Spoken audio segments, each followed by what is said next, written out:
बिस्मिल्लाहिर्रहमानिर्रहीम अस्सलाम वालेकुम। Welcome back to my channel Madiha food vision में। आज मैं अपने दोस्तों के लिए लेकर आई हूँ बहुत ही मज़ेदार से क्रिस्पी से फ़्रेंच फ्राइज़ बनाने की रेसिपी कि मैं इसको किस तरह से बना रही हूँ। बहुत ही इजी वे है, आप लोग इसको आराम से इजीली घर में बना सकते हैं।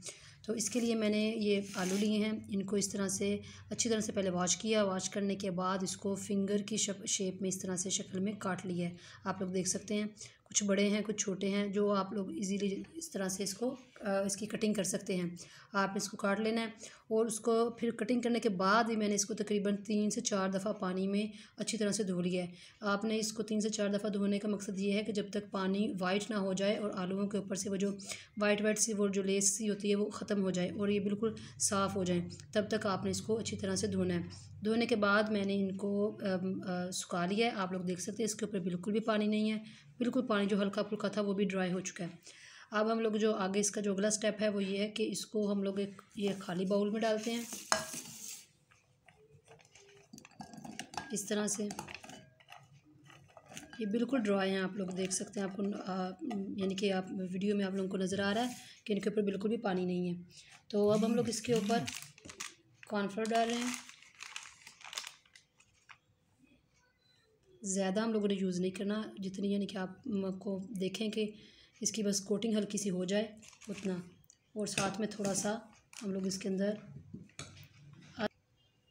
आधा खाने का चमचा हम लोग इसके अंदर मैदा डाल रहे हैं।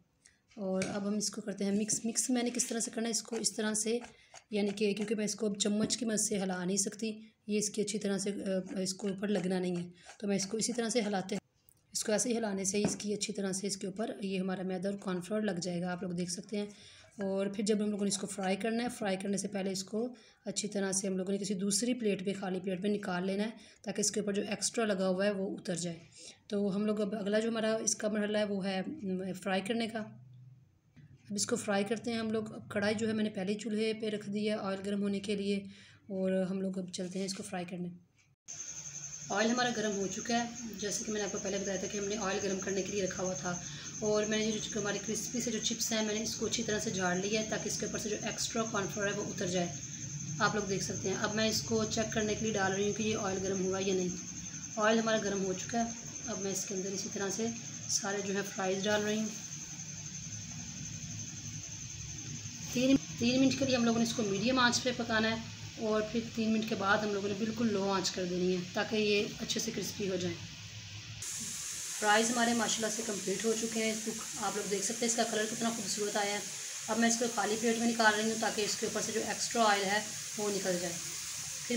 फिर इसको मैं इसकी फ़ाइनल लुक जो है आपको डिश आउट करके दिखाती हूँ। फाइनल लुक आप लोग इसकी देख सकते हैं। माशाल्लाह से इसका कितना खूबसूरत कलर आया है। क्रिस्पी से ये हमारे फ्रेंच फ्राइज़ बन के तैयार हैं। तो आप लोगों ने इसी तरह से इसको घर में ट्राई करना है। मुझे कमेंट सेक्शन में बताना है कि आपको मेरी वीडियो कैसी लगी। वीडियो अच्छी लगी हो तो इसको लाइक करें, शेयर करें, और जो लोग नए हैं मेरे चैनल पर काइंडली चैनल को सब्सक्राइब करना मत भूलिएगा। अपनी ढेर सारी दुआओं में मुझे याद रखिएगा। नेक्स्ट वीडियो तक के लिए इजाज़त दीजिए। अल्लाह हाफिज़।